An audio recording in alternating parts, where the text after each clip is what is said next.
Hey guys, it's Monday, February 20th, and this is Newswave. So the first big thing we'll talk about is the biggest story of the weekend, and probably still happening today, of course, because everyone's still speculating on it, and that is, of course, the big Nintendo Switch disassembly that took place. Now, this was a website in China that took it apart, took all the pictures.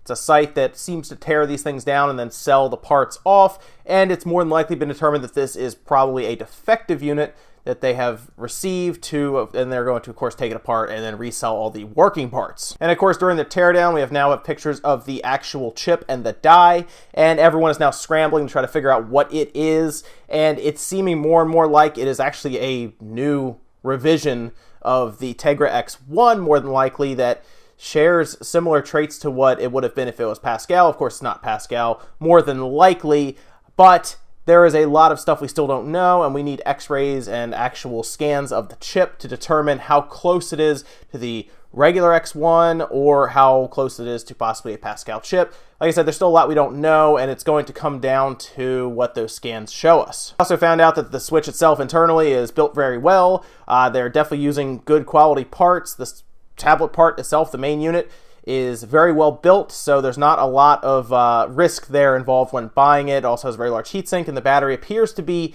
easily replaceable compared to what original thought was, where maybe it's soldered to the board or hidden under a bunch of circuit boards or something. The battery is in plain view when you take the back off. That story will probably continue going forward, and I'll keep you guys updated in case any updates or anything is found out. And what is finally a relief to everyone, it appears that the Nintendo purchases you make on the eShop will actually be tied to your main account. And of course, this has been a big problem with Nintendo consoles, handhelds in particular, and the Wii U for a while now, including the Wii, because you could buy something and it's not tied to your account. So it was a whole issue going back through and trying to get these purchases back if, like, your 3DS went missing or it got damaged to the point where you couldn't turn it on anymore. There were so many issues doing that with customer service, trying to get it all figured out. It was so much easier, obviously, on the Xbox One, PS4, even PS3 and Xbox 360, where the purchases were tied to your account. So if you end up on a different Xbox or a different PlayStation, you sign in and you can then download all of your games again. Well, according to the NeoGAF user who ended up getting a Switch early by whatever means they ended up getting it by, we'll get to that in a second,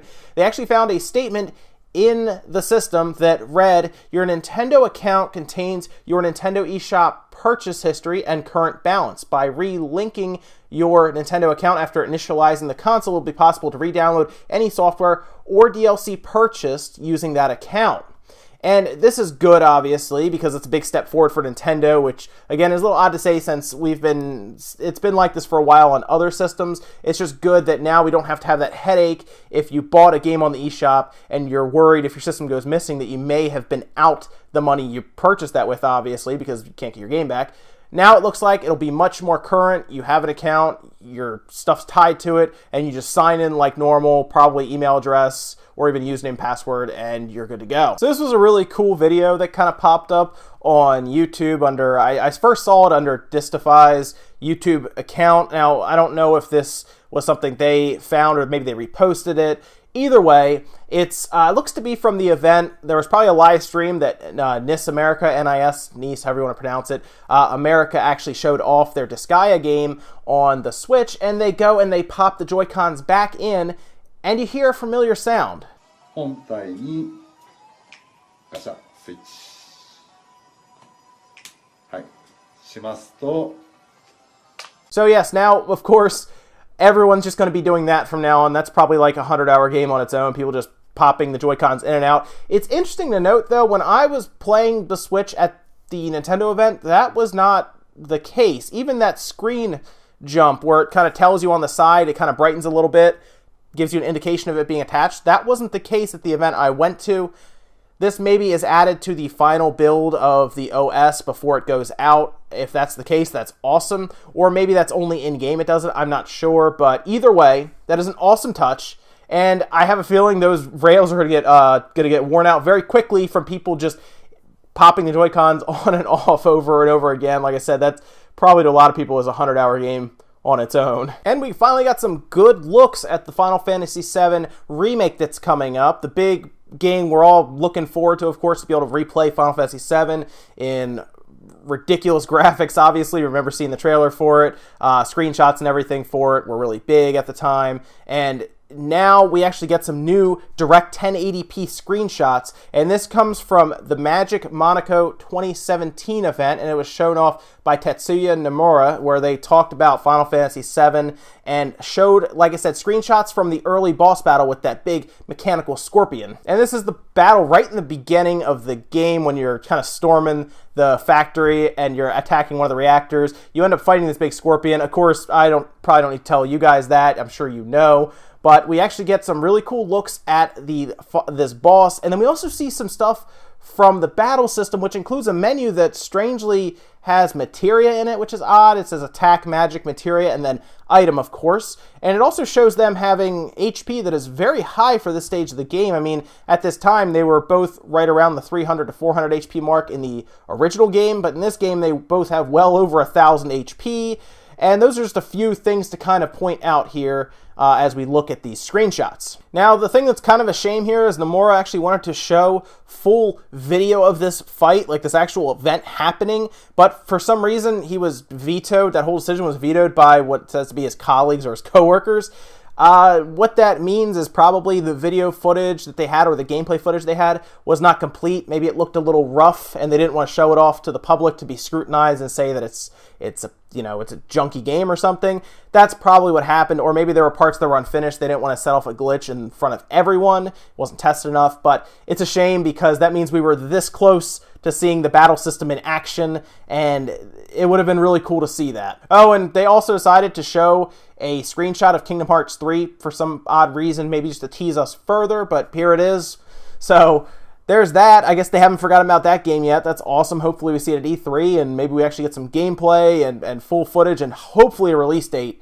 But I'm not holding my breath for that one. So we talked about how that Switch was sold or shipped early to the user, Hip Hop the Robot, and of course they went on to show us all kinds of stuff about the Switch. That's great. Turns out, though, those systems were stolen, and by systems I mean apparently more than just that one made its way out of a factory. More than likely, it was removed from like a distribution center because Nintendo, well, at least a representative from Nintendo, made a statement about this event. This is from a Nintendo representative, as reported by IGN and several other news sites. So here we go. Earlier this week, individuals claimed to prematurely purchase a small number of Switch systems from an unspecified retailer. Nintendo has determined these units were stolen in an isolated incident by employees of a U.S. distributor, with one system being illegally resold. Sounds familiar, right?